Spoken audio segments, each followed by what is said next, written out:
pada episode sebelumnya kita disungguhkan dengan kembalinya Tang San dan Ma Hongjun ke Akademi Shrek.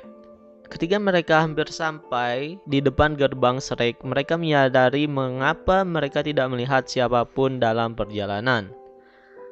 Ternyata dari kejauhan terlihat banyak siswa Akademi Shrek berkerumun membentuk sebuah lingkaran. Tang San pun menyadari bahwa terdapat master jiwa selain mereka yang sedang bertarung di depan sana. Sedangkan Ma Hongjun dan Tai Long masih kebingungan apa yang terjadi di depan sana. Setelah itu, Ma Hongjun pun bertanya kepada siswa yang hendak pergi ke kerumunan itu. Ma Hongjun pun bertanya, "Apa yang terjadi?" Tanya Ma Hongjun dengan wajah kebingungan. "Ada yang membuat keributan," jawab siswa itu dengan nada tergesa-gesa. Kemudian Ma Hongjun menjawab, "Membuat masalah? Siapa yang berani membuat masalah di Akademi Shrek ini?" "Siapa mereka? Mereka ingin mati?" ujar Ma Hongjun dengan wajah yang marah. Siswa itu pun menjawab, "Tampak mereka dari Akademi Godwin, Blazing Thunder Club, dan Akademi Skywater, yang disebut dengan 4 akademi dengan elemen terkuat." Tang San pun bertanya lagi di mana kepala sekolah Blender dan guru lainnya. Siswa itu pun menjawab, kepala sekolah Blender, Bibi Erlong, dan Zhao Wuji sedang menemani siswa berburu cincin roh ke hutan. Ma Hongjun berkata, "Kakak San, mungkinkah mereka diutus oleh Aula Wuhan?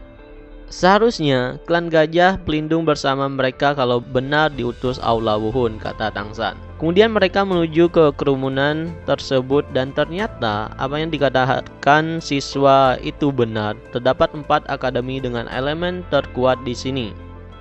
Mereka termasuk Kapten Tim Akademi Godwin, Feng Xiaotian, Kapten Tim Akademi Blazing, Hua Wusung, dan Wakil Kapten Hua Wu, Kapten Tim Akademi Skywater Su Wingyer, dan ada juga Kapten Tim Akademi Thunder Club Yu Tianxin. Penampilan Ma Hongjun, Tang San, dan Xiao Wu segera menarik perhatian kerumunan dari 4 elemen tersebut. Tatapan Hua Wu jatuh pada Xiao Wu. Melihat Xiao Wu memegang tangan Tang San, Hua Wu langsung marah menganggap Xiao Wu telah berselingkuh karena telah memegang tangan pria lain. Semua anggota 4 akademi tersebut tidak ada yang mengenali Tang San setelah perubahannya. Setelah itu, Ma Hongjun bertanya apa yang mereka lakukan di Akademi Shrek sehingga membuat kerusuhan. Feng Xiaotian pun berdalih bahwa kekacauan ini hanyalah kesalahpahaman dan sebenarnya mereka telah menerima undangan dari keluarga kekaisaran Hependuo untuk pindah ke kota Hependou untuk mengantisipasi serangan dari Aula Wuhan. Ketika perdebatan Ma Hongjun dengan Feng Xiaotian berlangsung, datanglah Oscar dan Ni Rongrong. Setelah melihat Xiao Wu, Rongrong pun berlari dan memeluk Xiao Wu. Oscar pun bertanya kepada Kakak San, "Kakak San, apa yang terjadi?" Tang San menceritakan apa yang terjadi kepada Xiao Wu sehingga ia bisa dibangkitkan kembali walaupun tubuhnya saja. Ketika Feng Xiaotian melihat Oscar, dia menyadari bahwa Oscar memiliki perubahan yang besar. Yang awalnya terlemah dari 7 anggota Shrek, tetapi sekarang Feng Xiaotian merasakan ancaman yang kuat darinya. Setelah mendengar penjelasan Tang San yang mengatakan hanya tubuh Xiao Wu saja yang dibangkitkan, Rongrong pun menangis dan berkata, "Jangan bersedih Kakak San, ini awal yang bagus. Jika tubuh bisa dibangkitkan, jiwa pasti juga bisa dibangkitkan," kata Rongrong. Tang San pun mengangguk dengan tegas.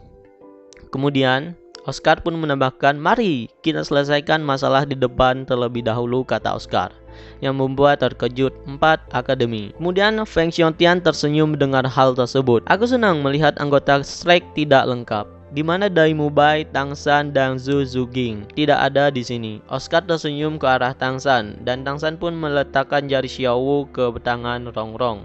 Setelah itu, mereka bertiga pun maju, yaitu Ma Hongjun, Oscar, dan Tang San. Sedangkan dari 4 akademi lain yaitu Feng Xiaotian, Hua Wu, dan kakaknya.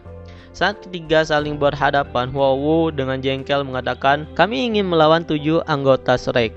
bukan orang sewaan, menunjuk ke arah Tang San. Ma Hongjun tertawa dengan keras.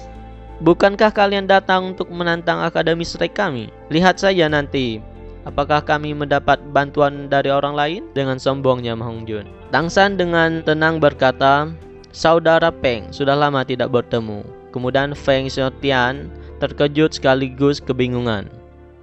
Tang San pun tersenyum dan berkata, secara kebetulan penampilanku sedikit berubah. Tidak heran semua orang tidak mengenaliku. Aku adalah Tang San. Dan semua orang pun kebingungan. Kemudian Hua Wu pun terkejut. Apa? Kamu Tang San? Tang San pun mengangguk pada Hua Wu. Tang San meminta untuk 1 lawan 3 dengan catatan jika mereka bertiga kalah, maka mereka harus pergi dari Akademi Strike. Dan jika Tang San kalah, ketentuan akan ditentukan oleh mereka. Kemudian Hua Wu dengan marah mengatakan, baiklah. Ternyata Anda begitu sombong setelah 5 tahun tidak bertemu. Aku akan menjadikan kamu budakku, kata Hua Wu. Oscar sebenarnya ingin menghentikan Tang San untuk melawan Feng Xiaotian dan CS-CS-nya. Karena menurut Oscar, Tang San terlalu berlebihan dengan berduel melawan 3 anggota 4 akademi.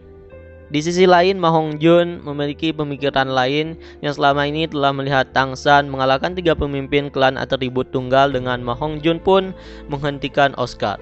Melihat Ma Hongjun dengan yakin, Oscar pun merasa yakin juga. Kemudian mereka bertiga mengeluarkan cincin roh mereka. Feng Xiaotian memiliki 6 cincin roh, kemudian keduanya hanya memiliki 5 cincin roh. Baik Hua Wu dan Hua Wusang, yaitu kakak Hua Wu. Melihat Tang San tidak melakukan apapun, Hua Wu langsung kesal. Apakah kamu ingin menyerah? Berkata kepada Tang San. Tidak lama setelah itu, Tang San pun mengeluarkan cincin roh miliknya. Betapa terkejutnya mereka bertiga saat melihat cincin roh 100.000 tahun milik Tang San. Setelah melihat cincin 100.000 tahun milik Tang San, mereka pun tersadar bahwa Tang San bukan hanya omong kosong saja, melainkan Tang San serius untuk melawan mereka bertiga. Saat Feng Xiaotian menyerang dengan kecepatan tinggi ke arah Tang San, seketika Tang San langsung menghentikan dengan rumput perak biru miliknya. Pada saat yang bersamaan, Hua Wu dan Hua Wu Wusang menyerang Tang San secara bersamaan.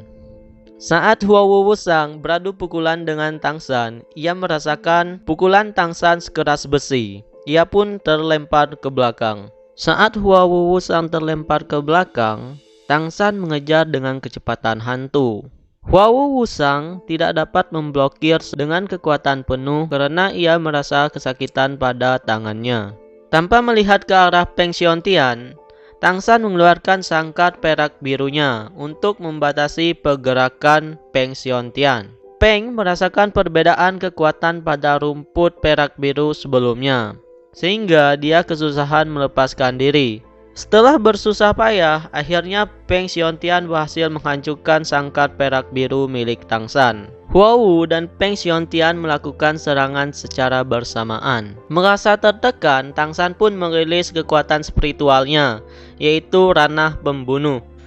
Saat kekuatan keduanya beradu, Feng merasa terkejut dengan hawa dingin yang menusuk hingga ke tulang belulang dan langsung tidak bisa bergerak. Di sisi lain, Hua Wu melepaskan api meteor miliknya. Saat ingin mendekat ke arah Tang San, tiba-tiba Tang San menghilang dengan menggunakan teleportasi miliknya. Feng Xiaotian mengeluarkan sayap dan melepaskan 36 pukulan serigala miliknya. Tang San menahan serangan dengan jaring laba-laba yang dilapisi dengan duri beracun. Feng Xiaotian merasa kesakitan dan menggunakan kekuatan kelimanya, angin serigala tornado, dan menghancurkan jaring laba-laba milik Tang San. Meteor api Hua Wu dan naga api Hua Wu Suang menyerang Tang San secara bersamaan. Tang San langsung teleportasi sehingga mereka berdua tidak dapat menyerang. Secara tiba-tiba, Tang San muncul di belakang Hua Wu dan menggunakan rumput perak biru untuk melempar Hua Wu. Hua Wu pun merasa kesakitan akibat racun rumput perak biru milik Tang San. Secara tiba-tiba, Tang San berpindah ke depan Hua Wu Wusang dan meninjunya. Feng Xiaotian melihat keduanya telah dikalahkan Tang San seorang diri, dia pun mengakui kekalahannya. Dan Tang San pun menang.